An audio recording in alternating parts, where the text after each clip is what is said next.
I got my real first rad, like expensive $150 skateboard, everything together when I was in 7th grade. It was a Jeff Kendall, 2 hands. One hand was doing a peace sign, the other one was ground. I was like, yeah, it's fucking famous. It was cool. And that was my life until I graduated high school, my life.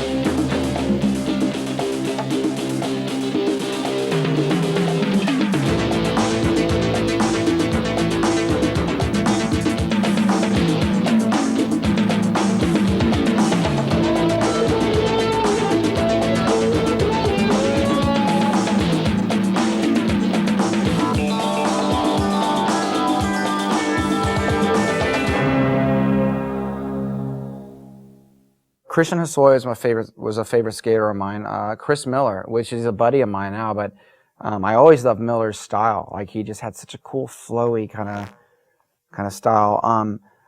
Matt Hensley is probably all time. Hensley was the first one to really make street skating cool, like so much cooler than, in my mind, ramp skating. You know what, ramp skating, there are big airs and crazy spinning around and whatever. And here comes Matt Hensley, and he starts doing that kind of stuff off an embankment, you know, and I was like, wow. I saw him show up one time with dyed black hair and this like punk rock clothing. We were at Webb Park in Rancho Bernardo, old place where people used to skateboard, and he was doing these 360 flip board slides down a set of stairs, and I was just like, I've never seen anything like that before. Because at that time, the only dude that was flipping the board like that was Rodney Mullen, and no one could even understand what the fuck he was doing, so it was just like a different category. We didn't even call it skateboarding. It was like math, you know? Rodney Mullen was doing math, and everyone else was skateboarding. All my friends were skateboarders that were a little bit older than me, and they were getting out of high school or graduated already, and so I would either ditch school or somehow get out early, and we would go downtown San Diego and just skateboard all day. And I would sit there and just stare at all the girls that were like working down there, like business ladies. I always went with my friend Dan Rogers. He was a professional, so he was really like trying to like skateboard. He had to stay good, you know, and I would just sit there. I couldn't do what he was doing, and I just wanted to stare at the business ladies. That's what I remember about being like 17.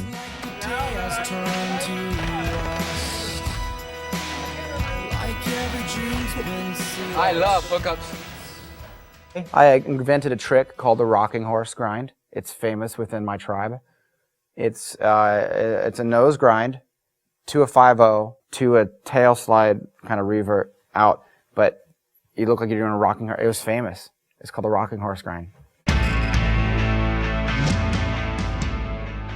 I used to work at a place that served rotisserie chicken, and so I would get off work and I would just bring out these giant cases of rice, vegetables, tortillas, and chicken to a big tribal pack of skateboarders, and we would skate at this shopping center where I worked. And so we'd do that every night till about midnight, every single night.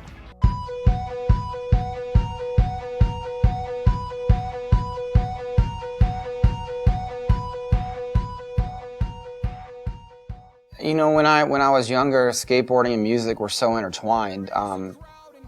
Punk rock music and skateboarders were kind of one and the same kid, at least in Southern California. You know, I remember hearing bands like Big Drill Car, and so Danny Way had Big Drill Car in some of his parts, and I was like, wow, you know, Dinosaur Jr., you know, there's like all these great bands that I grew up on that were a part of the skateboarding scene.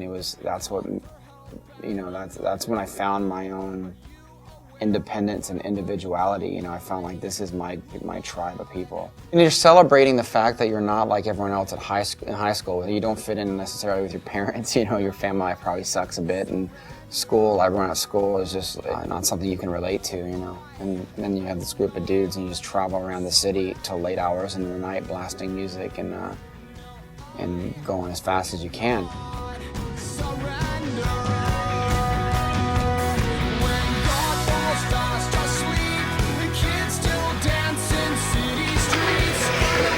Let's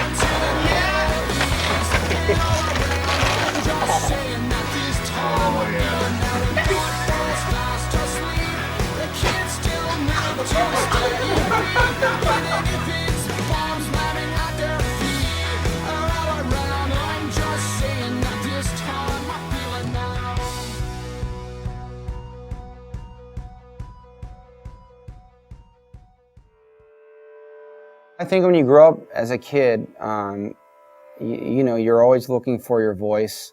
You're always looking for your independence. You're always looking to find out who you are. With skateboarding, it was a means of transportation first and foremost. As a kid, you have a skateboard and you can get out and you can go somewhere you can't drive yet, you know?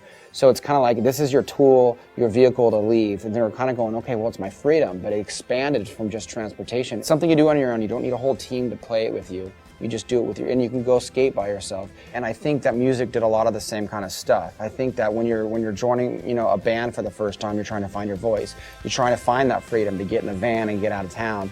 You're trying to figure out who you are, and by defining it through your music, the way you dress and who you hang out with. And for me, when we grew up, they were both one and the same. It wasn't, skateboarding would never be a sport. Now it's obviously much bigger and grander, but I think the roots of it will always be there, and that's always going to be, in my eyes, it's going to be freedom.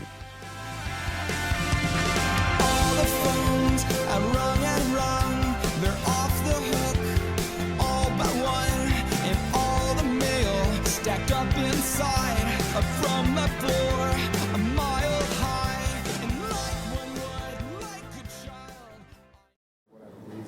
Yeah, like Jake Phelps was like a big scary skinhead in our hardcore scene, you know, back then, you know, we're 15, he's like 19, he was like a scary, you know, skinhead.